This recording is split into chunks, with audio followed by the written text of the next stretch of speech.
Welcome back into the Door Report. I'm Willy Daunic, and the special guest is here.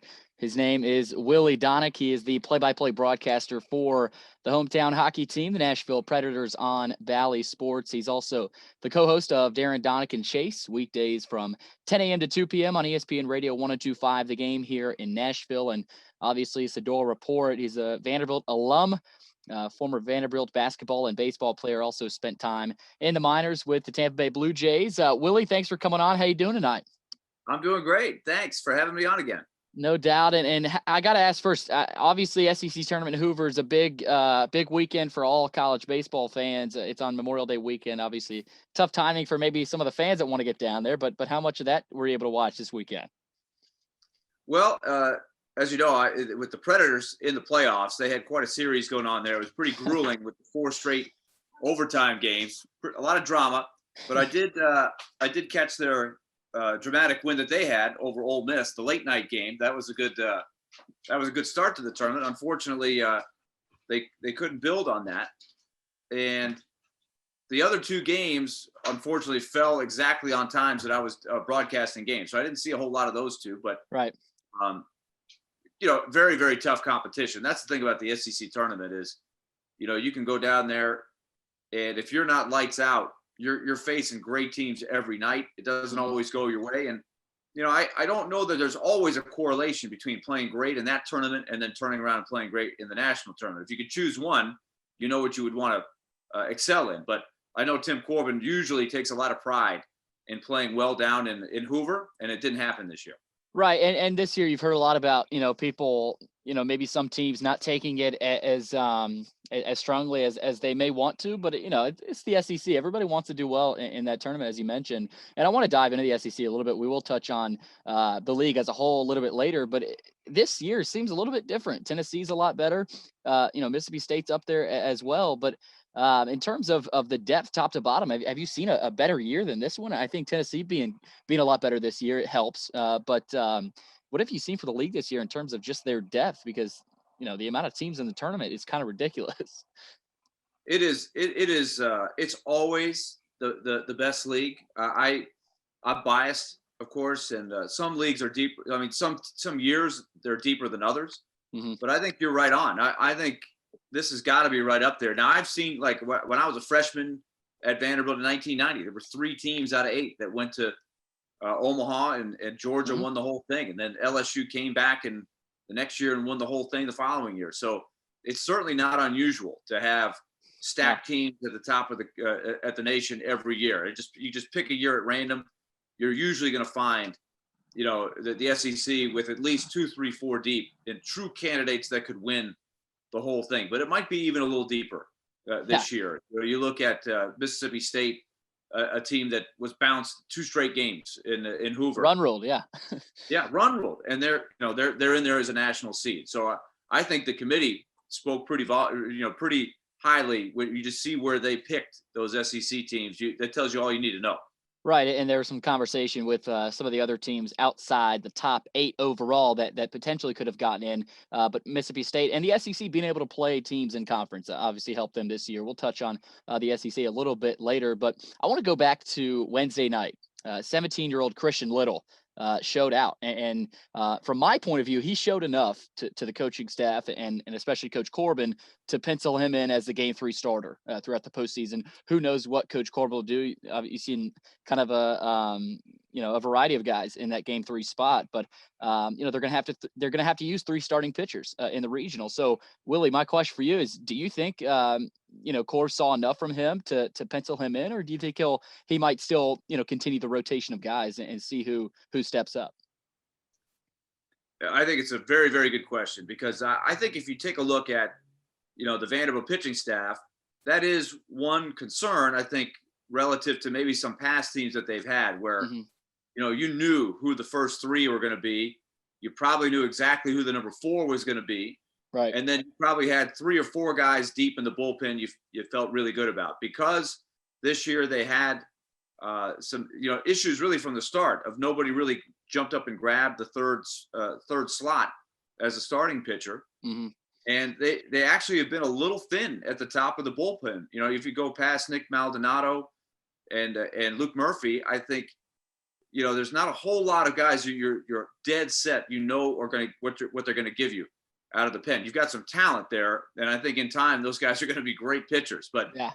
Being able to do it in the big games against the best teams, it takes a lot more than just going out there and throwing 93, 94 miles an hour, which they all do. They all have incredibly impressive stuff, and that brings us to Christian Little. You mentioned him. I was fortunate enough I got the chance to be a guest commentator for his first college start against Western Kentucky. Wow. And you could see it right away. He's an incredible talent, right?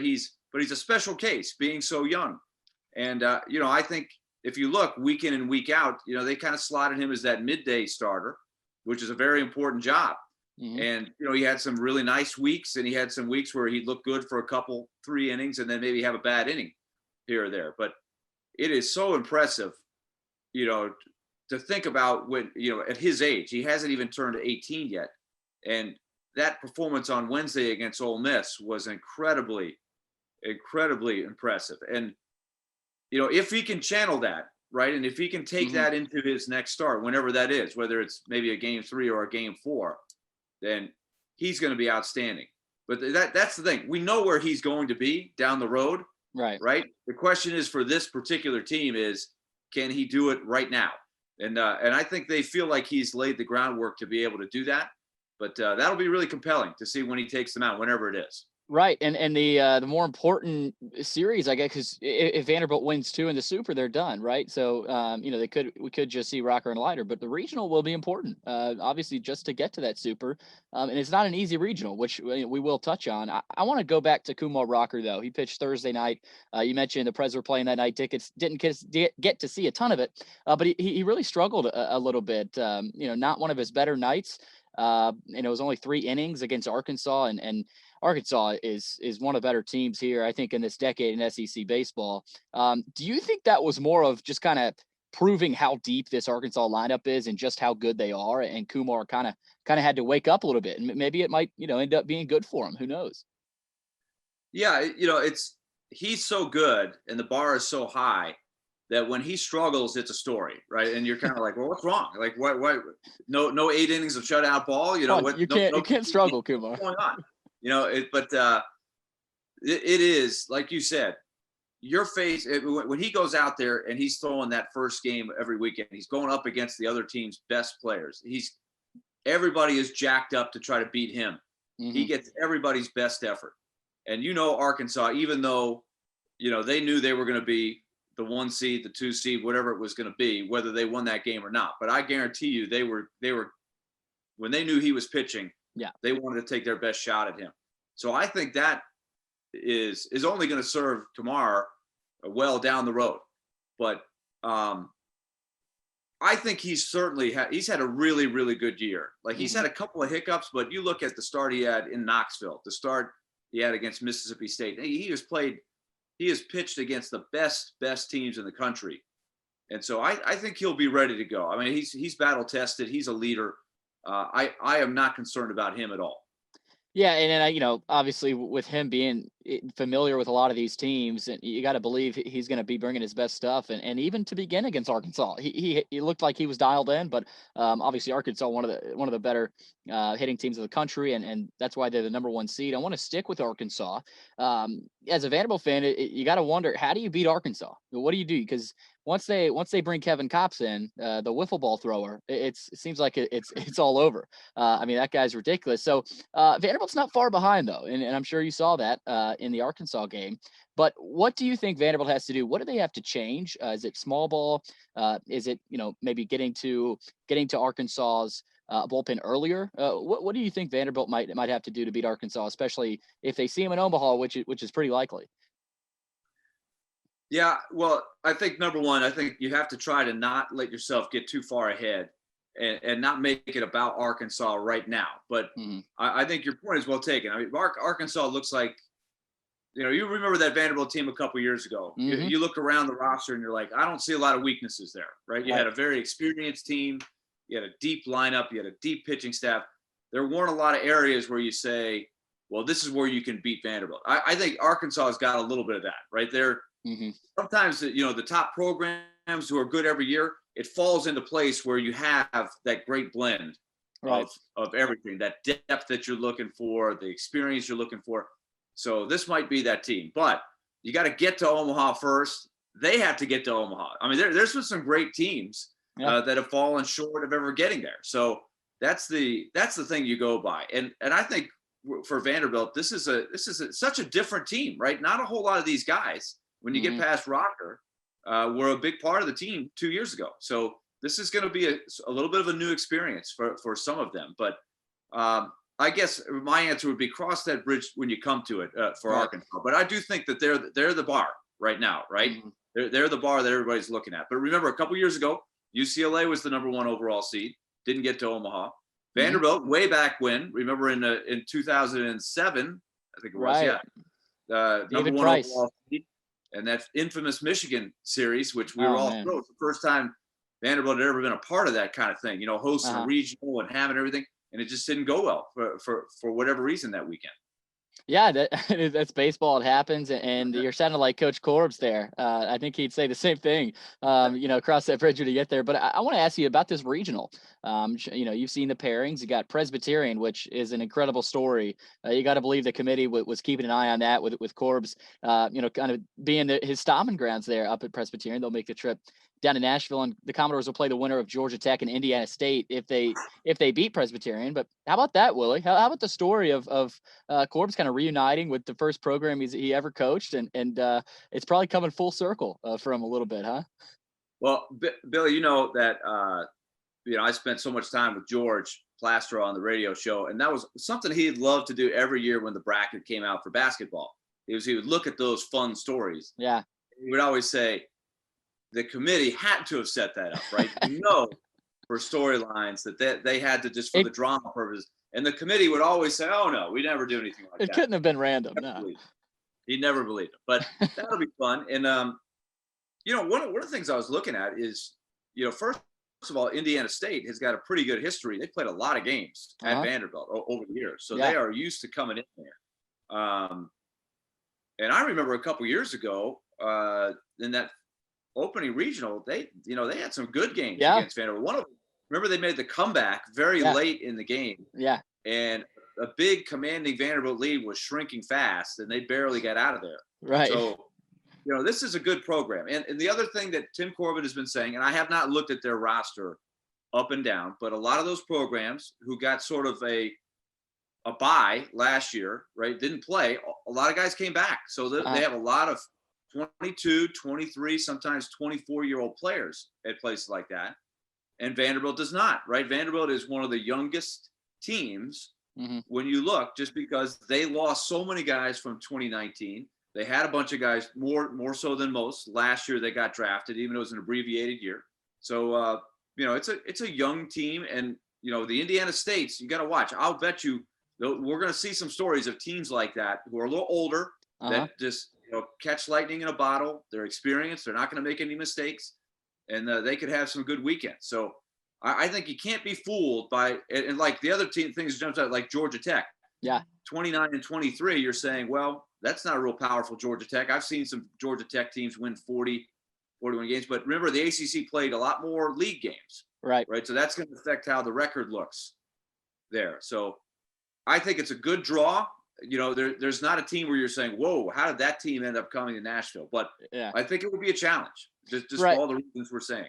Yeah, Willie, I think it does speak to looking at this regional, kind of the respect factor that not only the committee has for Vanderbilt, and there's not been a lot of teams that beat them in a regional in Nashville, and I think the committee took that into play. And for Vanderbilt, I mean, it's really insane. You talked about how young they are.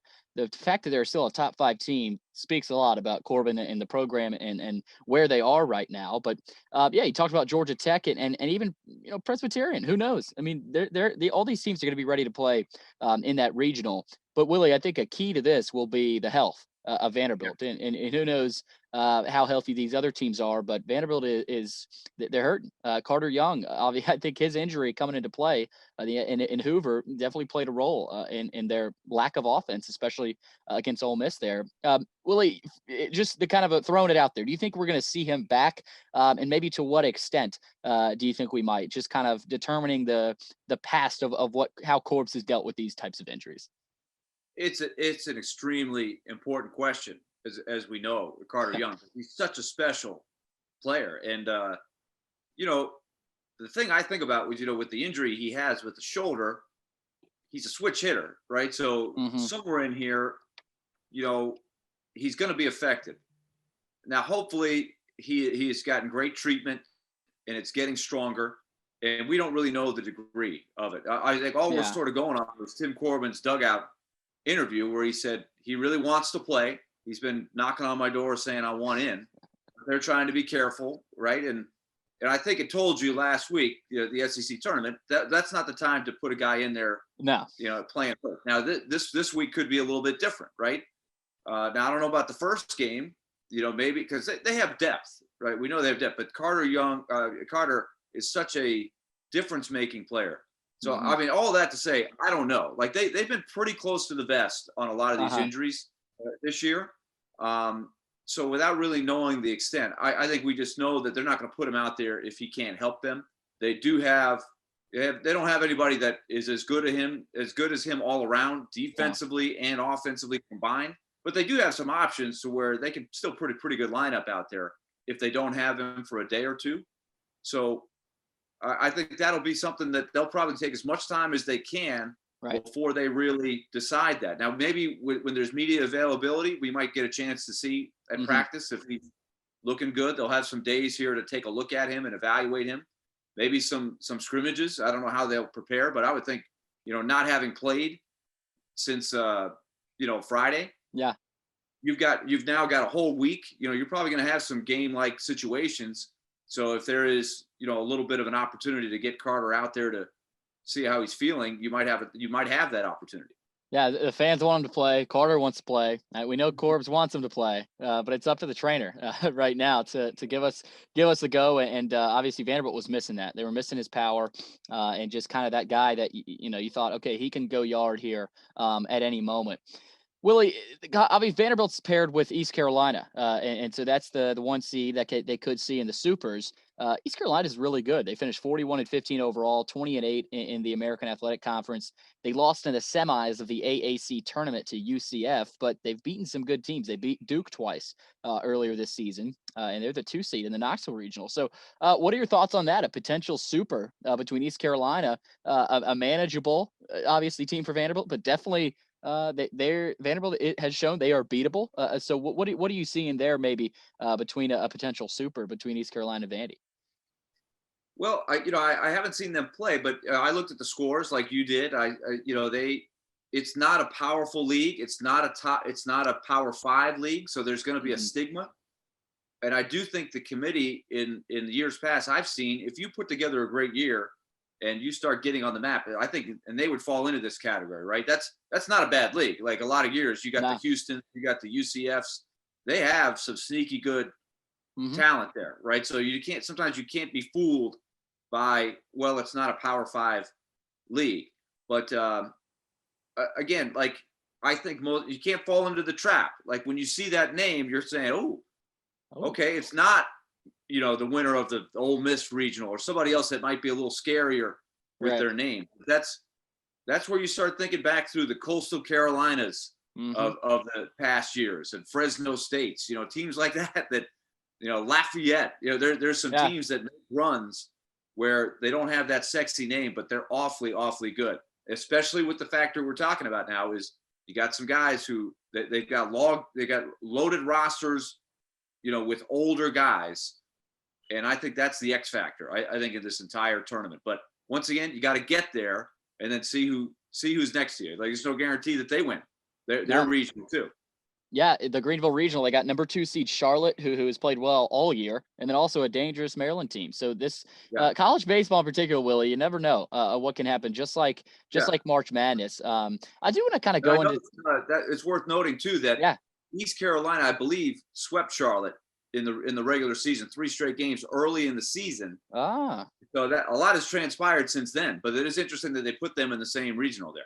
Yeah, it's kind of interesting how a lot of these teams have been placed in the regional. I know, I'm sure you're aware of Tennessee and kind of the draw they got as the 3 national seed. They got Wright State and a dangerous Duke team who just won, the ACC tournament. So it's going to be interesting to see, especially this year, to see how a lot of these teams fare in this tournament, because you really never know. But for Vanderbilt, Willie, that they're comfortable, they're going to be at the Hawk.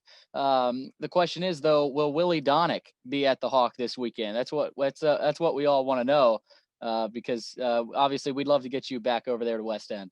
Well, I've been there a couple times this year, and I'm going to try to find a way. My son plays travel ball, so the weekends are very busy for him. Just started this past weekend, but our tournament is in Nashville this weekend. So there you go. You don't know when the schedule comes out, but if there's any way for me to get over there, I will absolutely get over there. I have enjoyed so much. Like a couple years ago, for example, we were playing in Chattanooga, and I drove back for the Kamara Rocker no-hitter, and I'm really glad that I did. So that was one I was able to catch. How about that? Mid-tournament. Yeah, and this one's in Nashville, so it all lies on the shoulders of the young Mr. Daunic's travel ball schedule. So we'll see. But Willie, I do have a couple more here on this team in particular. And yes, you talked about it. We all know this team is not as good as they were 2 years ago, and the 2019 team could prove to be the best college baseball team ever. Which I think is up there for debate. But Willie, do you think they have enough to win it all? A lot of people have said yes. There have been doubts. This team's 8-8 in their last 16 games. They've lost 3 out of the last 4. So they're you could argue they're not playing their best baseball, but Corbs has a way of allowing these guys to play their best baseball here in the postseason. So do you think they have what it takes to win it all there in Omaha? I think they have what it takes to get to Omaha. Winning the whole thing, boy, I'll tell you, now in Omaha, what's different is the games are spread out a little bit more. Right. So, if you can get a couple aces going in Omaha, you can ride those guys, right? If they rise to the occasion. And that's a little like Michigan did it a couple years ago. Remember, they took about 3 pitchers, right, and those guys got them there. They didn't have much depth. Now, this is what concerns me. This is where a couple years ago, Vanderbilt was ironclad, right? They had the second wave of pitchers they could go into that not a lot of teams could match. Yeah. This is where I think, if they can take the path of it's just Rocker and Leiter, and then, everybody else is worn out and they can avoid getting into the losers bracket, you certainly like their chances. I do think, though, as we talked about before, somebody is going to have to emerge that has not to this point, whether it's a Hugh Fisher, who's a little older, who's been there before. If it kicks in for him, we know he's got the arm, a kid like Owen, the left-hander, we mentioned Christian Little, maybe it's Riley. Those guys, they're going to have to get mileage out of those guys because you start thinking about scenarios like this. And I saw it with the 07 team. The very first game, David Price pitches 9 brilliant innings, but he's matched, pitch for pitch by another guy for Austin P that pitched in the big leagues for a long time. And it's 1-1 after 9 innings. And they had to burn Casey Weathers for 3 innings before they won barely, 2-1. So that's the kind of thing that all of a sudden, your plan A going in, you can't just rely on plan A. You got to have plan B, plan C. So you think about that. Like if there's an extra inning game, or let's say Rocker's pitch count gets up there and they've got to use a Murphy or they've got to use a Maldonado for 2 innings, 2 1/3 in that first game. You see where I'm going, right? All of a sudden, somewhere in there, you've got to have that second level of pitching rise to the occasion. And as we've said before, they are talented enough to do it. And they've had their ups and downs during the season, but hopefully that experience is going to have them pitching their best at this time of the year. But that's where this team is a little less experienced. They're a little thinner in terms of overall proven talent. And then we haven't talked about the lineup, right? This lineup we know is incredibly talented, but they're also incredibly young. But I I love watching them play. I mean, they're exciting. They've got power, but we haven't really seen them do it in the regionals before. So it's going to be exciting. It sure is. It's the best time of the year for college baseball, and us being baseball nuts. There's nothing better than, turning the TV on it and watching, some competitive baseball. And for Vanderbilt, I mean, you talked about the guy that needs to step up. You're exactly right. The second wave of pitching, Vanderbilt has had guys like that step up before, where they've had to rely on that seventh, eighth, ninth inning guy to step in. And boy, do they miss big Tyler Brown right about now to kind of shut it down like Kevin Kopps is for Arkansas this year. So Willie, it really is going to be interesting. We will keep up with this just like you are close to the vest. But again, thanks for coming on, and we'll definitely have fun watching this just like you are. All right, I can't wait. This is such a fun time of the year that I try not to take for granted, right? I watched years and years of Vanderbilt baseball. They never came close to a regional. There was less teams that made it to the tournament. I played on some good Vanderbilt teams that might have been on the bubble, but only 48 teams went back then. And now it's like you're not even concerned whether they're going to make the tournament. And so I try hard not to take it for granted. Right. But every year is a little bit different, but this will be exciting because when they take that field, they're going to have a shot. Oh yeah, and I'm sure the landscape looks a little bit different from when you played the Hawk itself and just everything around it. So the key word being landscape. The landscape is completely different. There's no hill in the outfield. There's no barbed wire on the top of the fence. It was quite the atmosphere of the landscape before. There was not much landscaping. Wasn't much land, and there still isn't over there at the Hawk. But Willie, it's always great to catch up, and have a good rest of your week and enjoy the college baseball this weekend. All right, can't wait. Thanks, Willie.